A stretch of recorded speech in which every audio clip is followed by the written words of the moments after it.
Hello and welcome to Crypto with Kash episode number 4.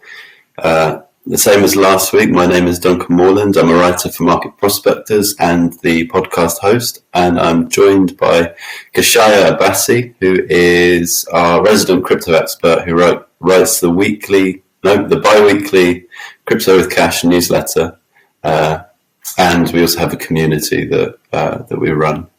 Hello Kash, how are you today? I'm all good. How are you? Yeah, I'm good. I'm muddling through this intro already. Great. We've got 3 topics that we're going to cover today. The first one is signs of crypto scams, especially talking about what recently happened with a crypto called Squid Game. Yes. Number 2 is the Ethereum 2 upgrades that have been impending for a long time, I guess now, and what those might mean for the Ethereum network and the crypto space in general. And number 3 is we talked about NFTs in a previous episode, but one of our community members wanted to know how NFTs, digital art, basically can be linked to the physical world and physical art. So we'll get into that as well. Yeah. So I guess, and just for anyone listening, we really do appreciate if you could like the video and subscribe if you want more, and comment any questions you have below if you're watching on YouTube, and we can answer any of your questions. And that's the professional YouTuber part of the podcast out of the way. So I don't know if I asked you already, Kash, how are you doing today? Yeah, I'm all good. So I hope you're doing well as well, of course. Yeah, I'm fine, yeah. So in regards to how to spot scams, you see, Yeah. The thing is, I feel like the word scam is used very easily in the crypto sphere, and that's because there are a lot of scams out there. Some people, for example, people who are Bitcoin maximalists, who only believe in Bitcoin as a project and haven't touched any other altcoins out there, they call Ethereum a scam, or they call every altcoin a scam. Yeah, I've seen that, especially like coins where the founders take a big chunk of the starting crypto or something like that. Exactly, but I feel like scams are more prominently used for all these new coins that we see popping up left, right, and center right now, especially with like Squid Game. So Squid Game was a crypto that was made, I'm guessing, probably because of the popularity of the Squid Games on Netflix. Yeah, they thought that has a lot of publicity already. People would just started buying because they recognize the name. I'm assuming some people may have thought it's an official coin. I'm not sure, but a lot of these meme coins do come about. The interesting one with that was that you could only buy. So you would buy in, and of course the price would just go up, and you weren't able to sell your coins. So you could make thousands of percents of gains, but you just weren't able to sell your coins, and this was because they had programmed the code to not allow sellers to sell. Yeah, which is kind of funny, but also kind of like terrible. Yeah, and so only the creators were able to sell, and they made off with around $2 or $3 million. Who knows whether they're going to get arrested? Who knows whether they're ever going to get caught? If you're able to code something to not allow people to sell, then you're probably taking into consideration all of these things and doing what you can to cover your tracks. So, who knows what's going to happen. That's why with meme coins, they're not a real investment in the sense that there is no use case, there is no product that you can see, building out its potential in the next couple of years. With these meme coins, of course, there is potential to make money, when they go viral. Like, again, this is not investment advice, but I'm seeing coins like Santa Coin all being advertised all over Twitter and TikTok. A lot of people are talking about it. There is potential for you to make money, but at the same time, it could go to zero at any point. That's why it's only worth a punt, as I say. So if you want to join the ride, sort of thing, maybe chuck maybe £10 in it, sort of thing. Just money that you're willing to lose, as is the case with Squid Games, for example. Yeah, I think a lot of people are buying meme coins knowing full well that any profit is kind of speculative. Like that, it's kind of self-fulfilling at the moment, yeah. But just to go back to what happened with Squid Game, so that's what you would call maybe like a rug pull scam, which is a rug pull. So the rug pull the creators, they pull out all the liquidity. They're the only ones who can sell their coins. If there was a live streamer who was streaming the rise of the price, and it went to zero while he was recording, and it literally went from like 230,000% gains to minus 99.999%. It's instantly. And again, there's no way to get your money back. It's all anonymous. But you see that with other coins as well, not just Squid Game, where like they've programmed it in. You see it where, you know, there'll be a coin that appears out of nowhere, gets promoted in loads of chat groups and stuff. Loads of money, people put loads of money in thinking it's going to go up. The aftermath is quite upsetting, because you go on Reddit and people are like, "Oh, I invested my student loans into this. I invested my life savings into this. I was promised this." You know, people who are newcomers, they don't really understand what things can happen. All they hear about is, "Oh, people are making crazy money in crypto," and which a lot of people are, of course. But then they put their life savings into a coin that without much research, and they lose it all. So there's maybe too big of a topic to go into all the different kinds of scams, because we like regularly have received emails from some of the community members sort of asking with help with this stuff. So maybe we can do a whole different episode on all the different kinds of scam. But just in terms of rug pulls, like what would you say are the major warning signs of a crypto project to avoid a rug pull scam where like the founders like pull out all the money and just sell off really quickly? Yeah, so one of the telltale signs I would say is when you go on the website, the first page is telling you how to buy it. Nothing about the product, nothing about what they're trying to do, nothing about the team.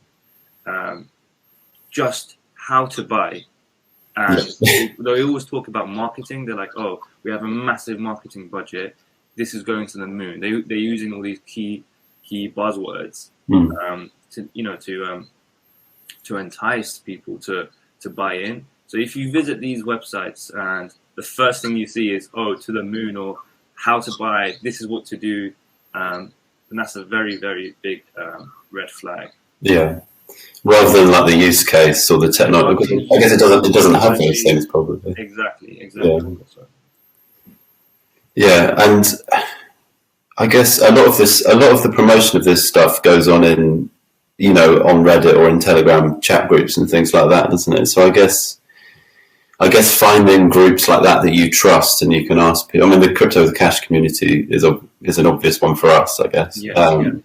But finding, I mean, if you're not part of that, finding your own groups or people you trust to kind of like check with, I guess. Yeah. And what I would say is like being part of Telegram, you get added into these scammy groups by robots, or even on Twitter, on Instagram. I'm getting DMs from people I've never heard of before. They have 0 followers, and they're telling me to buy into this new NFT. So be wary of people who just contact you out of nowhere, telling you there's this new investment opportunity, or you've just been added to this white list of an exclusive group of people who can invest in this new project. Yeah, that's a massive red flag. And I guess one thing that we talked about last week when you talked about your strategy is part of that is only looking at coins that are on one or more of the major exchanges, which kind of acts as a filter. So maybe that's the kind. I mean, you aren't going to find the smaller coins, the really tiny coins doing that, but it is like an extra kind of filter step, I guess. Yeah, which is why 99% of the time these coins that come out, they're not available on these prominent exchanges. They're only available on decentralized exchanges where there are no parties who can control what coins go on there. So anyone can create a coin today, put it up there, advertise it, and make people buy. Yeah, don't give people ideas, Kash. That's unfortunately that is what's happening. You just have to be very careful. Yeah, well, I think those are some good tips to watch out for, like, those kind of things. Okay, so the next topic is Ethereum 2 or 2.0. So this is like, from what I understand, this is like the big upgrade for Ethereum. It recently had a smaller upgrade, I think, but this one is the one that's kind of heralded as the one that's going to bring gas fees down. And I actually don't know very much about it at all. So can you give us like a broad? Yeah. So ETH 2.0 is like the next level upgrade for Ethereum. Mm. So currently Ethereum is proof of work, which means you can mine it with mining machines, much like Bitcoin is. So there is of course the environmental impact there. But what Ethereum is trying to do is go from proof of work to proof of stake. So proof of stake is you generate new coins by validating transactions on the blockchain just by holding your coins in a wallet and staking them. That way the transactions can still go through, but there's less energy being consumed because you're not having to use miners. You can just store some coins on your wallet. Yeah. In that regard, I think it's a major upgrade for Ethereum. It's very exciting. It is a big task. I think it's going to be very challenging to push it to completion because you're changing the way the whole system works. It's going from proof of work to proof of stake. That's a major upgrade. Yeah, so that's it. It's better for the environment, if I'm right. Yeah, it's definitely better for the environment. It will also improve the scalability, the efficiency of the network, and the speed. Yeah. So right now, of course, we're seeing a lot of these ETH competitors coming out because they can provide faster transaction speeds, cheaper transaction fees. In that regards, I feel like Ethereum is going to be back on the forefront of networks in the sense that it will be able to compete with all these other competitors that are trying to compete with ETH again. Yeah. So it will essentially like put them all on the same line, and then we'll see what happens from there. Yeah, that's it. Apologies if anyone's watching the video. I think my video is dropping in and out. Great internet here in Devon. But yeah, I think that's one of the things I find most interesting about the new upgrade is one of the big criticisms about Ethereum seems to be the fees, the transaction fees. And there's a lot of kind of DeFi projects and stuff that are kind of almost unusable at the moment because of transaction fees. It just doesn't make sense. And so you've got like Matic is a side chain, I think, to Ethereum. So things like that have sprung up that have cheaper fees. And then you've got Solana, which is like a main competitor, that has cheaper fees. So like you said, like what happens when Ethereum's fees drop to competitive levels? Like do these other projects get hit? Like does the Ethereum ecosystem suddenly like flourish? And exactly. So right now, for example, if you want to make a transaction on Uniswap or SushiSwap, one of these decentralized exchanges, you'd be paying around $80 to $100 per transaction, which is what prices out average users. Yeah. Of course, if you're worth hundreds of millions, that's not much to you, but for the average user, it definitely is. And that's just for one trade. So if you want to buy and then sell, that's another $100 there. So in that regards, I think this is very exciting. I think it's going to go live sometime in Q1 or Q2 of next year. Yeah. It's kind of it's had like a moving release date for a while, but I guess that's the same with everything in the crypto space. Yeah, because it's just a very, very complicated process, and of course they have to do it right. Yeah. Because if they don't, then a lot can go. There's so much that can go wrong, so they have to do it right. There's just so much at stake. It's the whole of Ethereum here. And if you think about it, many of these projects are built on top of Ethereum. So, Yeah, so it's like the foundation layer that has to stay solid, I guess. Yeah, exactly. So would it be an overnight thing when they're ready to do it? Is it simple? I was watching this interview by Vitalik, and at one point it will be like that. There's all this preparation that they're doing for, and at one point, it's interesting because Ethereum at one point will be both proof of stake and proof of work at the same time, and then it will just switch to proof of stake. Right. Okay. So he said it's a very complicated process, but yeah, I have faith in the team to deliver. Okay. Well, hopefully that was a question from one of our community members, so hopefully that answered. I'm sorry, I didn't note down who asked these questions today. I'll make sure I do that next time. But hopefully that answered, gave an overview of what Ethereum 2 is all about. So the next question we had, and I do remember who this is from, I think it was from Glenda in the Crypto With Kash community. And she asks, how do you so we've talked about non-fungible tokens and kind of owning stuff in the digital space, but how is that tied to, say, physical art, or how do you tie an NFT to something physical? I think she was talking about a friend who's an artist who might want to sell some NFTs of his art, but like, what's that process like? How do you connect a physical thing to an NFT, if that makes sense? Yeah, so one of the most direct ways I can think of, so OpenSea is one of the largest NFT marketplaces at the moment. So on OpenSea, what you can do is, if you have a physical piece of art, you can say scan it and upload a digital image onto OpenSea. And you can also have this, and then you can tick this box that says it has unlockable features. So the unlockable feature could be that if you buy this NFT, you also get the physical version as well. And then, of course, the buyer and seller can decide between themselves whether they want it to be sent out, whether they want to it to be kept somewhere. But OpenSea does give you that option to allow you to send the physical product as well. So it's more, you would sell like a digital, the digital right to somebody. Yeah. And then you would just promise them part of that is a promise of a physical good that you would, yes, exactly. You would then have to honor sending them. Exactly. Yeah. So you could be in a contract that, for example, once you buy this this image that's on the internet right now, then you will have ownership to the physical product as well.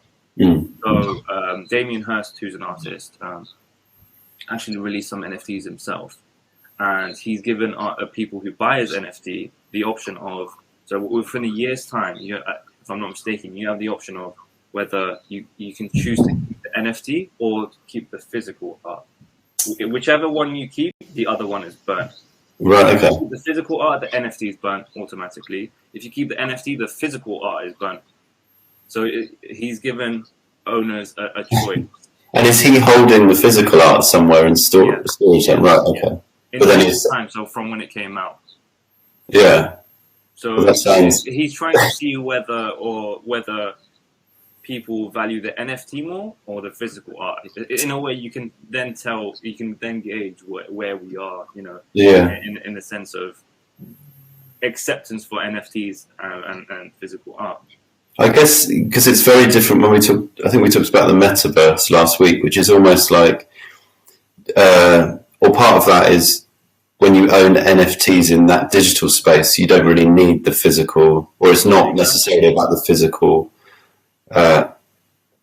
world, owning the stuff in, like whether it's a car or whatever. But there are people that are selling their art.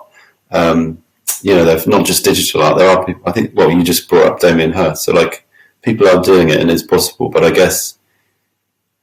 What's interesting, so this is what I was going to say. So if you think about it, for example, if you choose to keep the physical artwork, imagine you put it on your wall. Only people who come to your house can see it. Mm.